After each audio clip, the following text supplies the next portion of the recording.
Hi, I'm Matt Perger from baristahustle.com, and today we're going to be aligning an EK43. There's two kinds of alignment that you need to look out for, and they have lots of different names and it can be kind of confusing. The first and most familiar one is called concentric alignment, sometimes called radial alignment, and that's that kind of alignment in the grinder if the burrs are in that orientation on or off with each other. Obviously, optimum is them being completely concentric with each other. The other kind of alignment, called coplanar, or axial, or parallel, is another way to call it, is when the burrs are like this.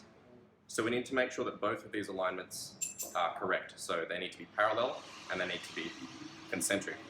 Today I'm going to be focusing only on the parallel alignment because that is about 90 to 95% of the problem when it comes to grinders not being right. Most important thing to start off with is to mark where the burrs are in the grinder, because you don't want to be taking burrs in and out and putting them in a different orientation every time.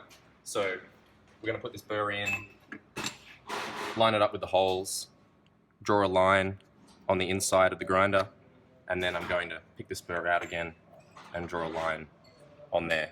So that is always going to align with the top.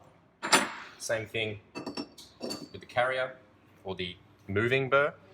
I'm going to line them both up and draw a line so that they're always going to be put back together the same way. So when you're screwing in this burr, you'll see that there's a bit of movement. You don't need to worry too much about putting shims in or getting it perfect. You just eyeball it and make sure that that gap around the middle is the same all the way around, and then slowly tighten the screws one by one. As you can see, my finger has a bright blue band-aid on it because I've already cut myself. There we go, 1, 2, 3, 1, 2, 3, and then that burr's nice and tight. Cool. First step is to use a whiteboard marker, not a permanent marker, and draw a line around the edge of the burr. Now this line is going to be on the flat surfaces of the burr that touches the other burr. And we're going to put in the moving burr, push it down, spin it around and lift it back up and see where that texture has been rubbed off. And that wherever the texture has been rubbed off is the highest point of the burr. So then we're going to raise the other side of the burr up. So with the blue circle around the burr, I put the faceplate back on, and then we just touch the burrs together while it's running. Like that. Turn it back off, unplug it again so nobody loses a finger, and then we'll see where the blue has been rubbed off. So on these burrs you'll see that there's two sort of faces that sort of have this pattern all the way around. There's one that's parallel and flat and one that's at an angle. We're looking for the texture on the flats. So if we go to this grinder here that I've just turned on, you can see that there's blue pretty solid all the way along those flat faces here, but it's been rubbed off on some of the faces on this side. That means that this side is higher away from the body of the grinder than this side. So we're going to put a few pieces of foil underneath this side to lift it up. So I'm going to put 2 layers of foil underneath this side. Kitchen foil is a pretty good thing to use because it's got a very consistent thickness. So I'm going to put 2 dots where I'm going to put 2 layers of foil underneath here. That helps because later if we're taking the burr in and out, it's nice to know where we're adding foil around the circumference because it can get a bit tricky.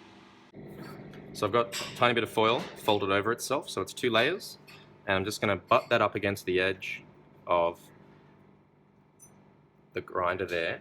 This shiny ring underneath the burr is what touches the grinder, the body of the grinder, so that's what we need to shim. You don't need to shim this darker area because that's not machined, it's not a dimensioned surface, it's not to tolerance. So we're going to find our line again there. That foil is butted up against the grinder, and then we just carefully lower the burr in so as not to disturb the placement of that foil. Every time you put the burr back in, you need to make sure there's absolutely no coffee grinds or dust or anything that might misalign the grinder, because that's going to be giving you a wrong idea and it's not consistent. You want the shims to be the only things that could possibly change the alignment of the burrs. You need to keep adding foil at the opposite side of where the texture is being rubbed off. You might need to do it 4, 5, 6 times, adding one piece of foil at a time.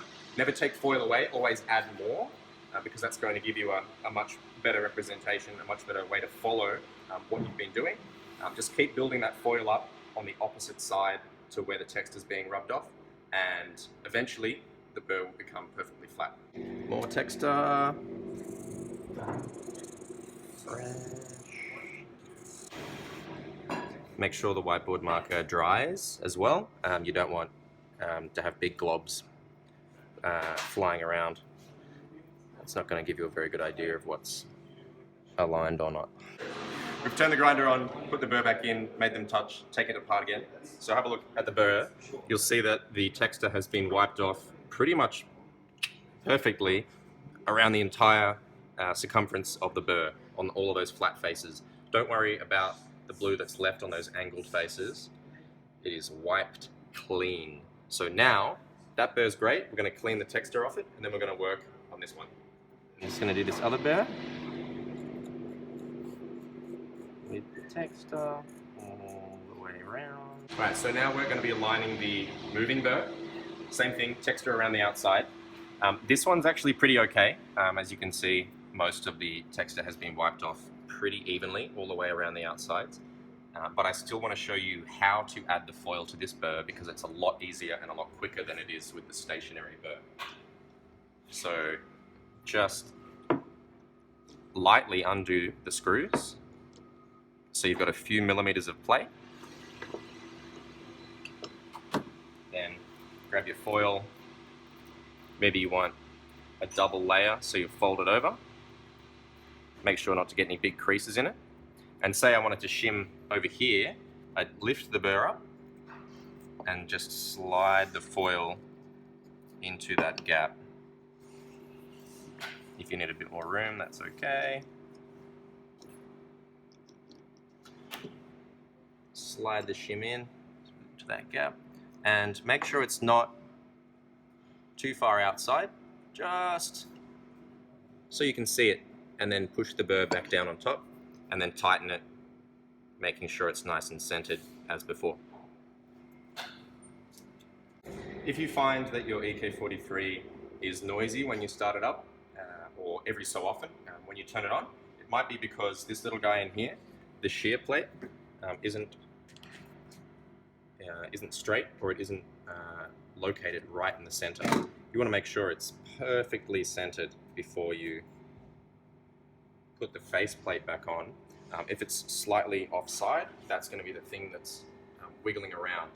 If it's very, very loose and you find that you are constantly getting noise like that, you can take it out, grab a sharp tool like a flathead screwdriver, and score the surface, making deep scratches into it in multiple directions.